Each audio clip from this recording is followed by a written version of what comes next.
Hello and a lovely warm welcome to you today. I'm Fuzzy Logic.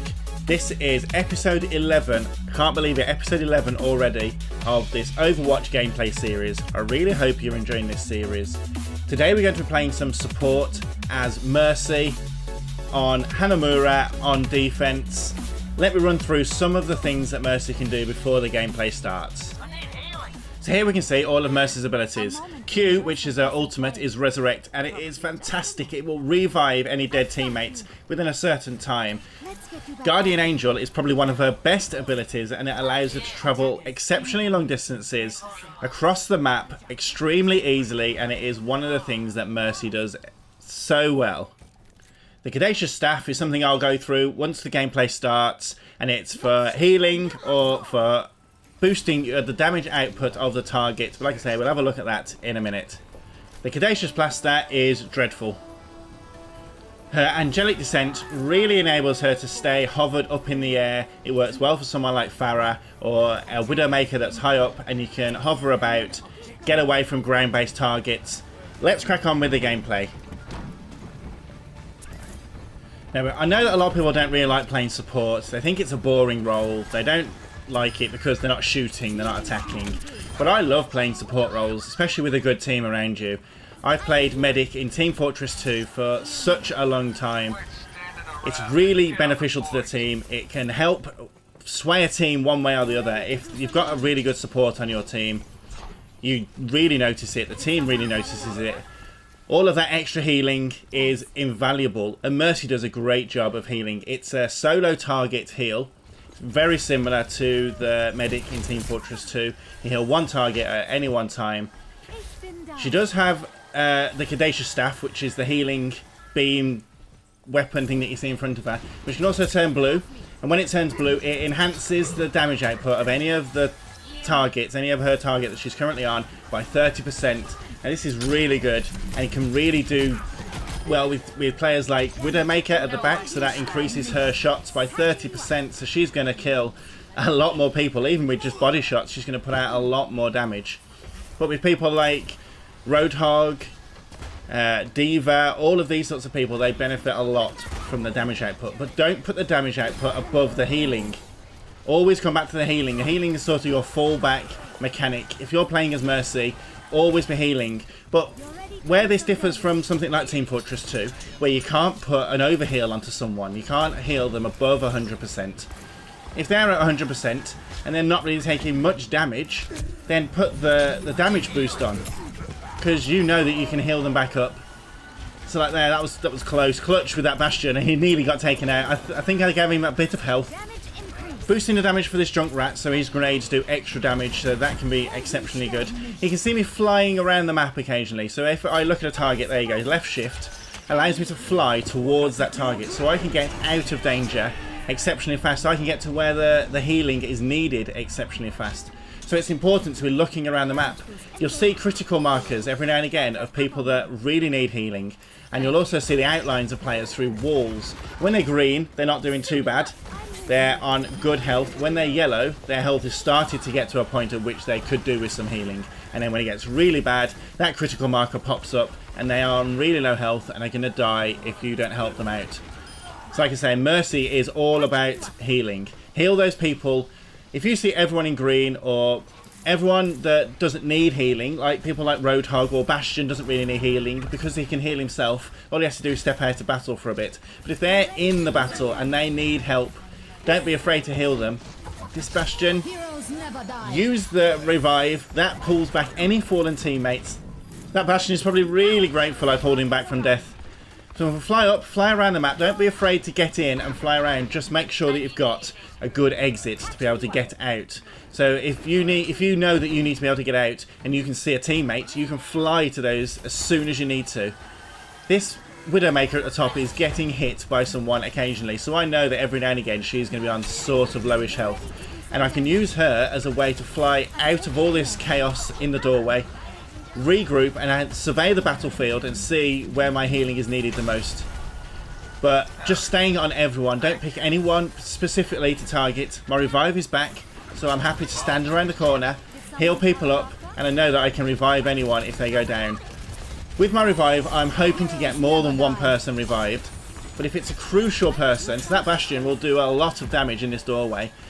I know that if he dies, that's going to be a really poor part of our defense. They're gonna sort of push up without a Bastion or without a Roadhog or a Reinhardt on the team, without any tanks.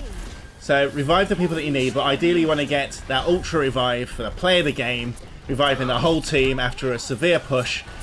It doesn't always happen, so don't be afraid to revive that odd teammate. So you can see I've got it again. My revive is back up. Because I'm going around healing, that's boosting my revive all of the time. Oh, that Reinhardt clubbed me in the face. Damn you, Reinhardt. I think I went over to that Junkrat who died, and that left me vulnerable on my own. Oh, he went away. They're pushing in through the door now. It looks like they might be getting A. Using his shift ability to try and speed up, but it doesn't get us much closer. So we did a really good job of defending A, up until the last 10 seconds by the looks of it. Now they're on the point. There's no one contesting it. Why does it always happen that teams push in the last 30 seconds? Why don't they push in the first 30 seconds? It's mind-boggling how many times it goes down to the wire before they start pushing really strong and really coordinated. And what you need to do, I mean, if you're attacking, you need to be a coordinated group. With defending, it's a much easier for the defence to sort of stand back because you know your people are all going to be around.